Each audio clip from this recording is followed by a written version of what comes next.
ஷாலினி, நம்ம நாளைக்கே honeymoon trip போலாமா? எப்ப போறோங்க? ஒரு வாரத்துக்கு தேவையான பொருள் எல்லாம் அம்மாக்கு வாங்கி கொடுத்துட்டு நம்ம போயிட்டு வரலாம். ஒரு வாரமா? சூப்பர்ங்க. எங்க போறோங்கிற லிஸ்ட் ரெடி பண்ண வேணா? லிஸ்ட்லாம் எதுக்கு?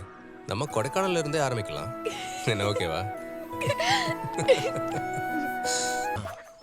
ஒரு வாரத்துக்கு தானே சொன்னேன்.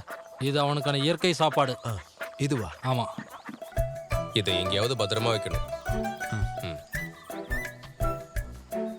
இது என்னது? அவன் இதுல மட்டும்தான் பல்லு விளக்குவான். இதுலயா? இயற்கை பேஸ்ட். பாத்து போமா. என்ன சாஜி காரெல்லாம் வந்து நிக்குது? அதுவா, நம்ம சோம ஹனிமூனுக்கு போறான். எங்க காய்கறி தோட்டத்துக்கா போற? அப்படித்தானே சோமா? இதுக்கு பதிலா இப்பவே சொல்லவா இல்ல போயிட்டு சொன்னா போதுமா? வேணாம் சாமி, நான் ஒண்ணுமே கேட்கல. கிளம்பு, காத்து வரட்டும். இந்த கிளம்பிட்டேன்.